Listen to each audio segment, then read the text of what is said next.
Since childhood, I have been inclined towards all negative things, and there could be various reasons for that. One, my dad used to drink and smoke. My uncles also used to drink, and uh, my family, though, was a Christian family, but they were not, one of those Christians who really believed in Jesus or read the Word of God. They were more of Christians when it came to celebrating festivals. We used to go to church on Christmas, Easter, Good Friday, New Year's. That is about it. And we had week-long feasts for all the festivals. But most of those feasts, they ended up in fights because everybody was drinking, and due to that drunkenness, there were quarrels, which ended up in fights. And I cannot say that I was a neglected child. I was rather a pampered child, and most of my desires, they were fulfilled by my parents. But as there was a lack of faith, and the word was not read properly, at a very early age, I started smoking when I was in class 3rd. I started drinking when I was in class 6th. I remember once taking out petrol from my cousin's scooter, and it gave me a hit, and that gave me an idea of intoxication. So I started, drugs at an early age too. I was once prescribed a medicine called solvent expectorant for throat, and when I had that medicine, it gave me a kind of a hit. So I started tripping on those. Then I started eating Alprex. I started drinking cough syrups. I moved on to Proxivon and Nitrosan and a lot of other drugs.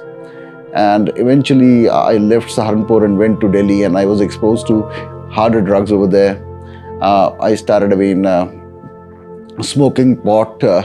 I started injecting myself. I did cocaine, heroin. I was addicted to smack to an extent that I was reduced to 52 kgs, and anybody who looked at me thought, this boy is going to die. I even heard my father tell my mother, thinking that I'm asleep when I was not, that I may not survive. But God had been saving me throughout, and I think one of the reasons I was inclined towards these negative things from the beginning is the enemy knew that God had plans for me, and his plans were to prosper me. So the enemy wanted me to get involved in all these negative things and die, but God did not let me die. There was a time when I lost my mind. I was working at a call center. It had been 6 months that I was working a night shift, and I was not sleeping properly during the day because I was busy doing drugs. And one day I just, I had a nervous breakdown. I threw my headset away and I started screaming on top of my lungs at that call center. And I started abusing people. I started saying things to a lot of people. I was very aggressive. I left that call center in the same rage, and I was roaming the streets of Gurgaon. And I was, swearing at people. I was asking them to give me water for money. I gave all my money. I gave my watch, my ring, my chain, even my cell phone. I gave it to a water vendor over there. And after I was left with nothing, I went to the woods looking for snakes, and then I reached villages where I had never been before. The people treated me nicely, but still I was very aggressive with them. And when I was dead tired and I came back home, my parents had to come to Delhi to take me to Saharanpur, where I was treated by a psychiatrist. I even got electric shocks for over a month.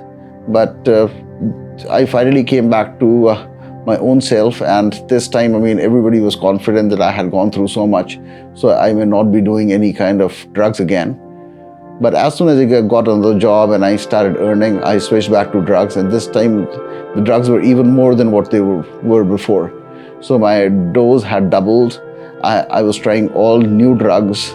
I was also, doing things which I had never done before, like mixing drugs. So while on medical drugs, I was doing smack and cocaine and heroin and all of that. And this also carried on for some time till I had another nervous breakdown where, I was roaming the roads, and the same thing happened. This time, even the cops got hold of me. They had beat me up the whole night. in the lockup. They took all my clothes, they took my shirt, my wallet, my watch, and the next day they left me on the road without a shirt. By God's grace, I did meet somebody who lended a shirt to me, so I was able to go back home with a shirt on my back. And this time I had decided I'm not going to do drugs, and I went back home to Saharanpur to my parents. I confessed to them that I had, a terrible time, and I don't think I'll be able to cope up in Delhi because I'm so much addicted to drugs. I stayed with them for some time. I had to go to a psychiatrist. There were counseling sessions and a lot of other things. And this time, I was off drugs in Saharanpur, so I was confident that now I would not do that again because I had to take care of my parents. It was time for them to retire. I had a handicapped sister who was bedridden, so she was totally dependent on me. I was 10% sure that this time I'm not going to do drugs. But again, the moment I got the next opportunity to do drugs, I didn't think about any of them, and I started, doing drugs again. And this time when I was doing drugs, I was being a little careful that nobody comes to know about it. But people would still come to know because at times I was not talking sense. I was not able to open my eyes properly. I was in a relationship which of course did not work out because I was not praying to God. It was not from God. When you do not invite God in your relationship, doesn't last long and doesn't work effectively. That is what I learned from a lot of unsuccessful relationships which I got into before I got married. And my drugs, they did not stop. My drugs kept on increasing, and every 6 months or so I used to get into a trance where I used to walk on the roads for days with no food, just drinking water. And this continued for several years until I decided to invite God in my life and ask Him to take control. However, by this time as well, I did not know anything about the Word. I was not reading the Bible, but I did start praying to God, and I asked God to help me find the right match. And as God is a faithful God, my prayer was answered, and I did meet the girl I was supposed to get married to. And I told everything about me, about my past, about my addictions, and the girl was still ready to get married to me. And when we were about to get married, one of the pastors from our church came and told me that Bible says that if a woman is not able to understand anything, she should go back home and ask her husband and not speak in the church. So if your wife asks you something about the Word, do you know it? And I realized that I do not know anything about the Bible. So that is when I started reading the Word of God. Initially, I was not able to understand anything, but I made it a routine that I read at least 1 or 2 chapters every day, and I pray to God. And this continued for quite some time. And this was time for me to get married. And when I got married, I still was into drugs. I was drinking. And the day I got married, I think I would be one of very few people who was so drunk on their wedding day that I was dancing with the people as if I'm not dancing on somebody else's wedding. And the same happened for my reception, and everything was the same. My life didn't change. The only change was that I started reading the Word of God and I started praying, and that too on days when I was not drunk.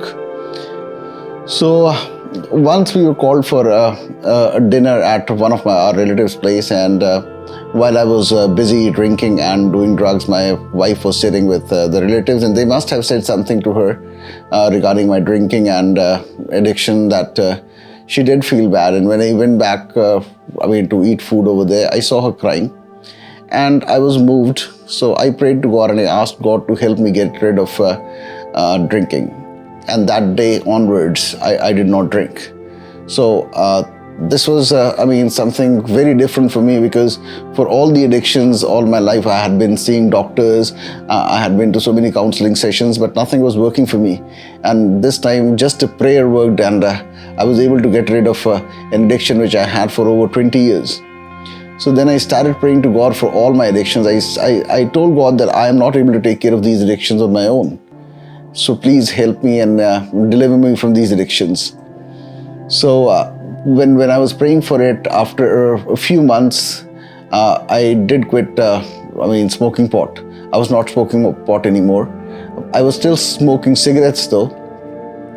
And as I knew that, the prayers work, I kept on praying for quitting smoking, and this continued for 4.5 years. I had my son by that time. My son was 2.5 years old. So my son used to imitate me. He used to wear socks the way I wear shoes, get on his toy car, put a lighter in his mouth and light it like a cigarette and then say bye. And it was quite hurting for me because nobody wants their children to pretend to smoke. And I was in a situation where I was helpless because this was an addiction which was carrying on since 3rd grade. So I prayed to God again and again, and this prayer continued for 4.5 years. And then one fine day, I dropped my wife to work. I was smoking on the way to work, and I threw my cigarette. And I thought that I'm going to see till how long do I not smoke, because my record was 6 hours. I wanted to break that. So I reached the office, and before office I felt like smoking, but I didn't. Then after an hour I felt like smoking, I didn't. After 2 hours I gave up. I thought, let me go and smoke, because I have a lot of work pressure and I really cannot do it without a smoke. So I started going to the smoking zone. I got into the lift. I pressed 0 for the ground floor where the smoking zone was. And when I was in the lift, I heard it's a battle. And that reminded me a thing my cousin had told me a long time ago, that when we are into a bondage, an addiction, there is a battle which goes on between God's army and the enemy's army. And I realized that this was the day when the battle was won. And had I smoked that day, that one battle would have to be started all over again. So I just pressed 2, went back to my seat, and since that day I have not smoked a cigarette. So I think that all the addictions which we get into are very easy to acquire but very hard to get out of. And once you get into these addictions, there is no way we can go do it without His grace. Had we been strong enough, we would have never gotten into those addictions. The reason why we got into those addictions is, 1, because we were vulnerable. The enemy knew that. 2, we were not powerful enough to say no. So in order to get out of those addictions, the only way is to pray and seek God's help. We cannot do it if we think that we are going to quit tomorrow, or we are going to quit after the exams are done, or blah, blah, blah. It will never happen. The only way it will happen is when we surrender ourselves to God, we read the Word of God, we tell God that we are struggling to leave it, but it is not leaving us. That is when God's army is going to fight the enemy's army and deliver us from that bondage.